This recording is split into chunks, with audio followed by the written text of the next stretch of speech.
Hello, welcome back to another anime art video. My name is Dennis and I'm a beginner artist, and in today's video I'm going to be drawing, I don't even want to say Ichigo because this is essentially quote unquote Zangetsu. Um Obviously, like later we differentiate between the two, right? But this is Ichigo's hollow, his hollow inside, and his hollow told him that Zangetsu and him were one and the same previously, but as time went on, he ended up gaining the upper hand um, in in this location, this place. So there's that, and honestly, I like Zangetsu's look on things. I like the fact that everybody and their mother knows that Ichigo, when he beats his opponents, he feels bad for beating them. And it's like, that's essentially what I have a problem with in terms of like Bleach, right? Where I made it apparent around the arc where they went to the Soul Society and Ichigo fought against all these strong people, and then after that, somehow other characters are able to match up with him when they can't match up to the same people that he beat before, right? It doesn't make sense because Kenpachi was able to fight against what's his name? Kenpachi was able to fight against the dude that was able to make his sword invisible, right? The dude that can create light. He was able to fight him and beat him, right? Ichigo fought against Kenpachi and beat Kenpachi before he had his Bankai. Now, if you think about Ichigo having his Bankai afterward, it should be far easier for Ichigo to beat an opponent that Kenpachi can beat, because Ichigo has gotten far stronger than when he first fought these people. So something like that, for his hollow to say that, Ichigo, regrets the opponents that he does fight and beat. um Ichigo pouts about how he's not strong enough to save people, when he's strong enough. He just doesn't have the right mentality when he's fighting. And that's a perfect testament to when the hollow actually does come out. When the hollow comes out and it takes a hold of the battle, it has the killer intent for battle. It has the urge to win a battle. So it's going to be able to use Ichigo's full abilities better than Ichigo can, because Ichigo a lot of the time is not fully, in line with what he should be. And at the end of this episode, Ichigo looks at the hollow and the shine shows in his eye. And it's crazy because that's the same shine that shows in his eye when he uses his resolve, right? He has the resolve. When you fight to protect. When you strike to kill, blah blah blah, so on and so forth. When you die, when you block, you don't let this person cut you. When you protect, you don't let them, whatever. That whole thing, it was like a forceful thing, and it's like your drive to beat your opponent is actually killing. You're destroying this person. But for Ichigo, he has that mentality in certain fights when the drive brings him to do that. But if you start the fights like this, you would stand a far better chance. And I hope that the new arc of Bleach is not that. I would hope that it does not, like, I hope Ichigo actually beats people that he should be able to beat easily. And I hope that he has his drive to kill his opponents. I hope he actually has his drive to kill his opponents. I don't want it to be a repeat and have him like have all this power and, whatever. Because I think in the Blood War arc, is when Ichigo actually becomes one of the four horsemen or whatever, you know. So I would hope he actually is on like that level, the the league that that title gives. I hope that he actually has that, and it's not the typical Bleach where it's like, oh hey, there's this person that all of these captains are able to beat pretty easily, but you don't hold enough power to beat yours significantly. It doesn't make that much sense to me. But let's get into this.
I am finished with this picture of Zangetsu.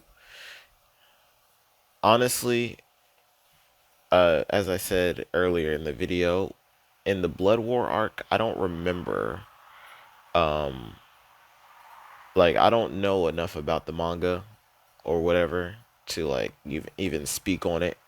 But one thing that I do know in the manga that happens is Ichigo actually gets his powers, like all of them, because Ichigo is, I think he's half Soul Reaper, half Hollow. I want to say half Arankar, right? Because he has that Arankar form. Um, and half Quincy. So that's four pieces of a pie, and all of them are a quarter. So he has enough of each one, right? I think the Blood War arc actually is where he shows showcases the Quincy powers. Maybe is when he gets those or realizes that he has those. I don't know how much. I don't know if you want to count like the Iran car as being their own thing, right? In terms of like, in his body, right? Like, I don't know if you would count it, or you would just count it as he has three. He's Soul Reaper, Hollow, and a Quincy, right? Because a Rankar is essentially a Hollow slash Soul Reaper. So, would you call him? Anyway.